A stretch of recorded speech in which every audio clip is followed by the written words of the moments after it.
All right. So we are moving on to our next problem.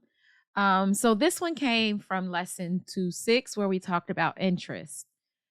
So Rachel is buying a used boat for $15,275. She's borrowing $12,200 from a bank with an interest rate of 5.89%. How much interest will Rachel pay if she takes 6 years to pay off her loan? So I think it's first important for us to pay attention to a couple things here.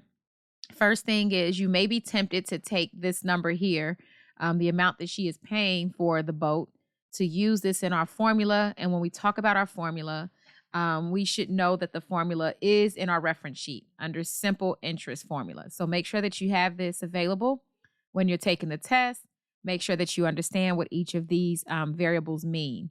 So when we talk about the interest principle, the interest formula, what we're talking about is going to be the interest is equal to the principal times the rate times the time. So you're multiplying all three factors together in order for you to come up with the interest. Okay. But back to this story. She is not borrowing $275,000. She is borrowing 12,200. So that is the number that you use in that formula. Okay. So let me first start this off by making sure we understand we're talking about interest. And we should understand that our formula for interest is equal to P times R times T, which is principal times rate times time. You'll often see them write it this way. Okay, it's the same thing. It's just saying that you're multiplying all three factors, the principal, the rate, and the time. Okay, so let's see what we have. In regards to the interest, do we have that?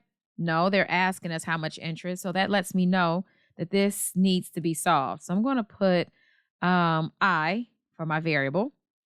And then what about the principal? Do we have the principal? The principal is whatever she is borrowing, which is the 12,200. So we're going to put that here. And then what about her rate? So the rate, remember, is the interest rate. Typically, it's every year that you make that payment. Each year is considered a cycle. So remember, we talk about full cycles. So if you are paying or taking 6 full years, then it would be 6 cycles, right? And so in terms of this, her rate is going to be 5.89. We're going to assume that it's an annual rate because otherwise they would have told us if that rate was going to be charged in a different manner. So in this case, we're going to say 5.89%. That is her rate. And then what about the time? So how long does she need to pay on this boat? And so we see that the time is going to be 6 years. Okay. So we're going to put this here, 6. And remember, we're assuming that her interest rate is going to be charged at 5.89 every year. Okay. And she's going to take 6 full years for her to make the payment. So what do we get? We've got the I is equal to 12,200. Remember that our rate, we're going to convert that into its decimal equivalent by shifting it to 2 places to the left to turn it into its decimal form so that we can drop the percent sign. So that's going to be 0.0589. And then our rate is still going to be 6. So all we need to do is just go and multiply all 3 pieces of information. So 12,200 times 0.0589 times 6. All right.